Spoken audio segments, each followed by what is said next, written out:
Hello दोस्तों। इस video में हम ज्ञानेंद्रियों के बारे में समझेंगे, यानी कि सेंस ऑर्गन के बारे में इस वीडियो में हमें समझना है। दोस्तों, सेंस ऑर्गन ज्ञानेंद्रियों का मतलब होता है कि बाहरी वातावरण का ज्ञान। जिन अंगों से हमें बाहरी वातावरण का ज्ञान होता है उन्हें हम ज्ञानेंद्रिय कहते हैं। जैसे आँखों से देखना, कानों से सुनना, नाक से सूंघना, जीभ से स्वाद लेना और त्वचा यानी कि स्किन से छूना। जिन चीज़ों से हमें बाहरी वातावरण का ज्ञान होता है उन्हें हम सेंस ऑर्गन कहते हैं, यानी कि ज्ञानेंद्रियां कहते हैं। तो दोस्तों, इन सभी चीज़ों को हम एक एक करके पूरे डिटेल में समझते हैं। सबसे पहले समझते हैं दोस्तों त्वचा के बारे में, यानी कि स्किन के बारे में।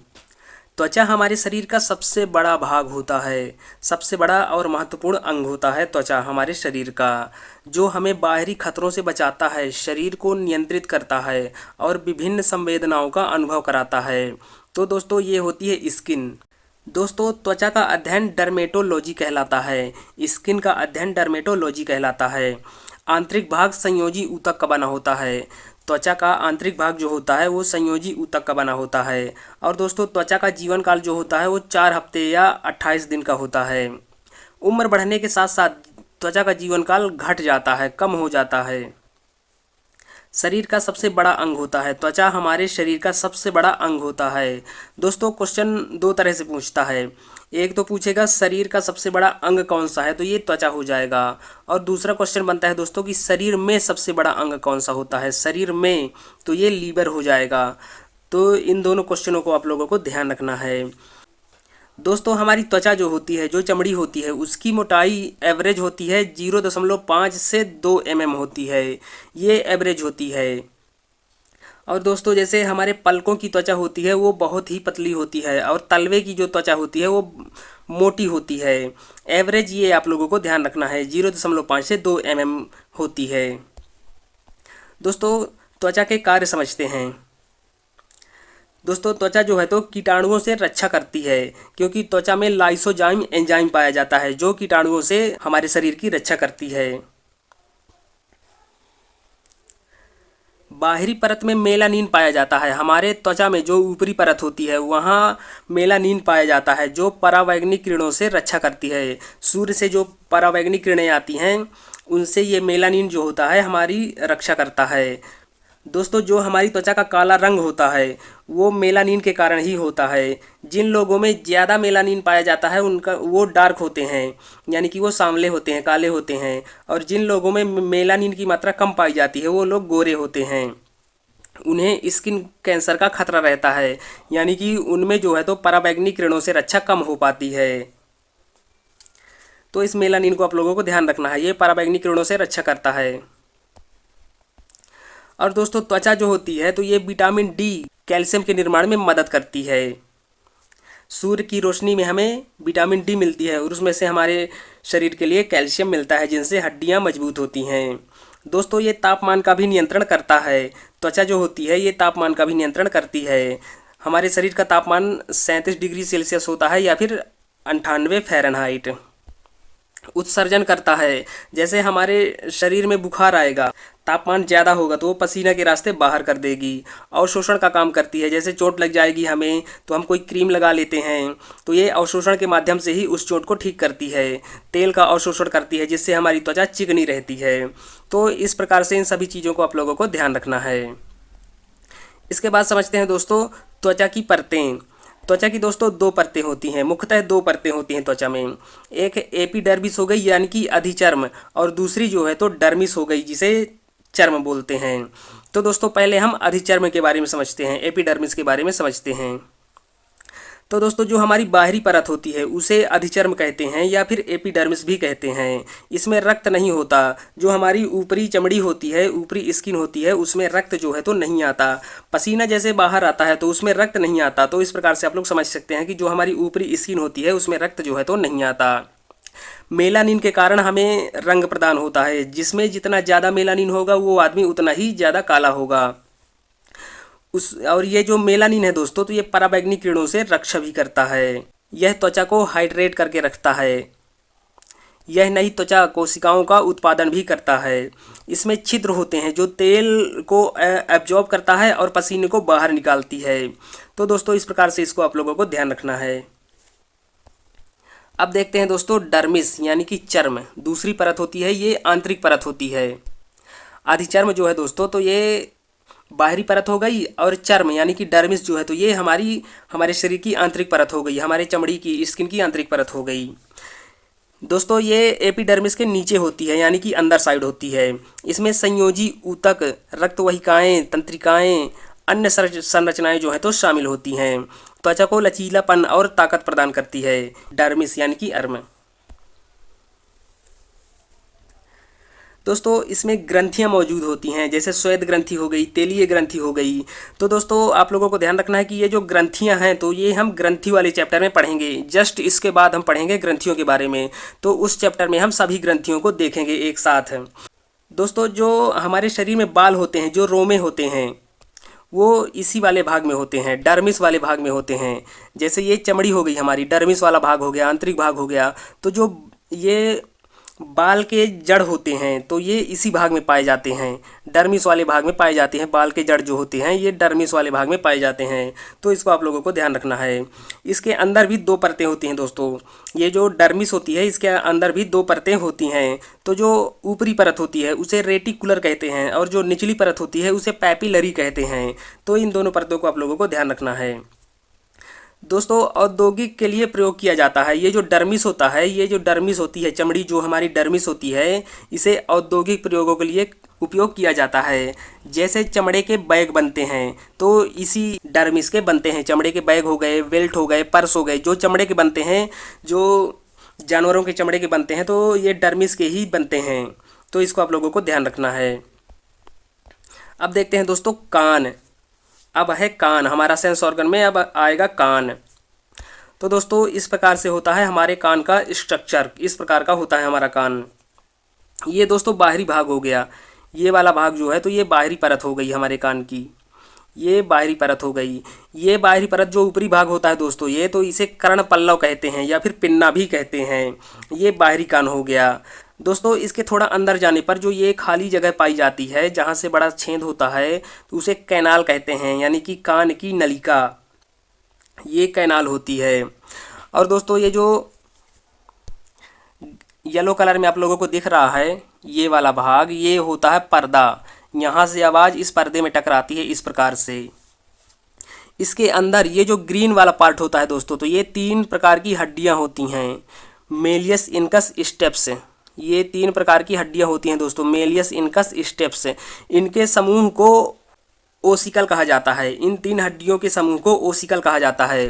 तो दोस्तों आवाज़ जो है तो जैसे ही कोई ध्वनि हमें सुनाई देती है तो ध्वनि जो है तो हमारे कान में इस प्रकार से अंदर की ओर प्रवेश करती है।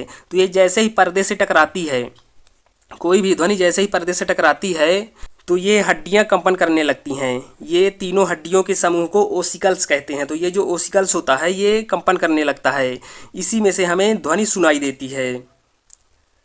तो इस प्रकार से दोस्तों आप लोगों को ध्यान रखना है। ओसिकल्स के अंदर 3 हड्डियों का समूह होता है, मेलियस, इनकस और स्टेप्स, इस प्रकार से। तो दोस्तों इस तरह से आप लोगों को ध्यान रखना है। चलिए इनके बारे में हम और समझते हैं। दोस्तों ये जो भाग होता है नीचे वाला, कान का बाहरी भाग जो होता है, उसमें जो नीचे वाला भाग होता है जहाँ लड़कियां जो हैं तो औरतें जो हैं तो बालियां पहनती हैं, उसे लेबुला कहा जाता है, लेबुला कहते हैं उसे। तो इस प्रकार से इन चीज़ों को दोस्तों आप लोगों को ध्यान रखना है। चलिए इन एक एक चीज़ के बारे में समझते हैं कि किस प्रकार से हमें ध्वनि जो है तो सुनाई देती है। दोस्तों ये जो बाहरी परत होता है हमारे कान का, ये जो बाहरी परत होता है ये कार्टिलेज का बना होता है। कार्टिलेज एक प्रकार की हड्डी होती है जो लचीली हड्डी होती है, मुलायम हड्डी होती है। तो ये जो कार्टिलेज है ये कार्टिलेज का बना होता है। ये जो कान का बाहरी परत होता है तो ये हमारे कार्टिलेज का बना होता है। और दोस्तों ध्यान रखना है कि ये जो बाहरी परत होती है ये अवशेषी अंग होता है। अवशेषी अंग उसे कहते हैं जो हमारे शरीर में रहता है परंतु काम नहीं करता है। तो जो कार्टिलेज का बना होता है हमारा कान, जो बाहरी कान है जिसको हम पकड़ के मोड़ सकते हैं, तो इसका हमारे शरीर में कोई काम नहीं है। हमारे शरीर में सुनने का काम जो है तो वो आंतरिक भाग करता है, पर्दा और ओसिकल्स करता है, ये सुनने का काम करता है। ये जो बाहर होता है इसमें खाली चश्मा फंसाया जा सकता है बस, और कुछ नहीं, इसका कोई काम नहीं होता। तो ये अवशेषीय अंग होता है। दोस्तों कान की 3 परतें होती हैं। एक तो बाहरी परत हो गया जिसमें कर्णपाली होता है, पिन्ना जिसे कहते हैं, और श्रवण नलिका, ईयर कैनाल, जिससे होकर के ध्वनि जो है तो अंदर जाती है। ये वाला भाग, ये जो कैनाल वाला भाग होता है, ये इसमें से होकर के ध्वनि जो है तो अंदर जाती है। और दोस्तों मध्य कान में जो है तो कान का पर्दा होता है। कान का पर्दा ये कंपन उत्पन्न करता है। कान का जो पर्दा होता है ये कंपन उत्पन्न करता है। और ओसिकल्स जो होता है तो ये ध्वनि को तेज करता है। जितनी तेज हम ध्वनि सुनते हैं तो ये जो ओसिकल्स होता है इसमें 3 हड्डियां होती हैं, छोटी छोटी 3 हड्डियां होती हैं, मेलियस इनकस स्टेप्स, ये 3 हड्डियों का समूह होता है ओसिकल्स। तो जितनी तेज हम ध्वनि सुनते हैं ये जो ओसिकल्स होता है ये ध्वनि को और तेज कर देता है। अब देखते हैं दोस्तों आंतरिक कान। इसमें कोकलिया होता है दोस्तों। आंतरिक कान में कोकलिया होता है जिसमें एक तरल पदार्थ भरा होता है जो ध्वनि, जिसमें से हमें ध्वनि सुनाई देती है। कोकलिया से ही हमें ध्वनि सुनाई देती है। ये जो कोकलिया होता है ये ध्वनि के सिग्नल को ब्रेन तक पहुंचाता है। ब्रेन में कौन रहता है? Corpora quadrigemina. तो कोकलिया जो है तो ध्वनि के सिग्नल को कार्पोरा क्वाड्रिजेमिना तक पहुंचाता है, ब्रेन में पहुंचाता है, जिससे हम समझ पाते हैं कि कोई आदमी क्या बोलना चाह रहा है। तो दोस्तों ये ब्रेन का भाग हो गया। ब्रेन वाले चैप्टर में हम पूरी तरह से समझ चुके हैं कि कार्पोरा क्वाड्रिजेमिना क्या होता है, हाइपोथैलेमस क्या होता है, थैलेमस क्या होता है। तो ये ब्रेन वाला चैप्टर है दोस्तों। तो आप ब्रेन वाली वीडियो देख लेंगे तो उसमें सारी जानकारी क्लियर हो जाएगी। तो दोस्तों हमारा कान जो है तो इस प्रकार से काम करता है। दोस्तों कान के बारे में हम एक बार और समझ लेते हैं। तो दोस्तों ध्वनि जैसे ही कैनाल से होकर के, यहाँ से होकर के अंदर की ओर जाती है, जैसे ही ध्वनि जो है तो ये कैनाल से होकर के अंदर की ओर इस प्रकार से जाती है, तो ये जैसे ही ये पर्दे में टकराती है तो पर्दा जो है तो कंपन करने लगता है। पर्दा जब कंपन करता है तो ये ध्वनि जब आगे बढ़ती है ये ओसिकल्स में पहुंचती है। ध्वनि जब ओसिकल्स में पहुंचती है तो ये ओसिकल्स जो होता है 3 हड्डियों का समूह, ये ध्वनि को और तेज कर देता है। ध्वनि को जो है तो ये और तेज कर देता है। इसके बाद दोस्तों ये ध्वनि जो है तो यहाँ से होकर के ये कोकलिया में आती है। इधर ये कोकलिया होता है तो ध्वनि जो है तो यहाँ से होकर के कोकलिया में आती है और इस कोकलिया से होकर के ध्वनि जो है तो ब्रेन तक जाती है। इधर से होकर के ब्रेन में जाती है ध्वनि। तो हमें समझ में आता है कि कोई व्यक्ति क्या बोलना चाह रहा है। और दोस्तों जब मान लीजिए कोई पटाखा जब फूटता है तो ध्वनि बहुत तेज़ से हमारे कान में आती है। तो ये जो ओसिकल्स होता है, जो 3 हड्डियों का समूह होता है, ये ध्वनि को और तेज कर देता है। तो इतनी तेज ध्वनि हमारे ब्रेन तक जाएगी तो नुकसान करेगी। इसलिए दोस्तों जैसे ही पटाखा फूटता है तो हमारा मुंह खुल जाता है। ये दोस्तों एक नली जाती है मुंह के अंदर तक, मुंह तक ये नली जाती है। तो जैसे ही पटाखा फूटता है तो हमारा मुंह जो है तो खुल जाता है। तो ये ध्वनि के दबाव को जो है तो कम कर देती है। इसलिए हमारे ब्रेन तक ध्वनि सीमित पहुंचती है। तो इस प्रकार से दोस्तों आप लोगों को इन चीज़ों को ध्यान रखना है। चलिए दोस्तों अब हम और आगे बढ़ते हैं। अब दोस्तों हम जीभ के बारे में समझते हैं। जीभ, टंग क्या होती है? जीभ दोस्तों, जीभ जो है तो स्नायु की बनी होती है। हमारी जीभ जो है तो स्नायु की बनी होती है। ये संयोजी ऊतक की भी बनी होती है जिसमें से 24 घंटे हमारी जीभ गीली रहती है परंतु खराब नहीं होती है। दोस्तों जीभ से हम स्वाद लेते हैं, खाने वाली चीज़ों का स्वाद महसूस करते हैं। हमें स्वाद पता चलता है खा करके कोई भी चीज़ की किस प्रकार का स्वाद है। दोस्तों स्वाद जो है तो पूरे मुंह में नहीं होता। हमारा जो मुंह होता है वो किसी भी स्वाद को पहचान नहीं सकता। ये हमारे जीभ का काम होता है कि हर स्वाद को अलग अलग तरीके से पहचान सकती है। दोस्तों जीभ में लगभग 10,000 स्वाद कणिकाएँ पाई जाती हैं जो अलग अलग स्वाद को पहचान सकती हैं। ये होती है दोस्तों हमारी जीभ। दोस्तों जीभ का जो अगला हिस्सा होता है, अग्रभाग जो होता है, जिसे हम अग्रभाग कहते हैं, इसमें से हमें मीठे का स्वाद का पता चलता है। मीठे स्वाद का इसमें से पता चलता है।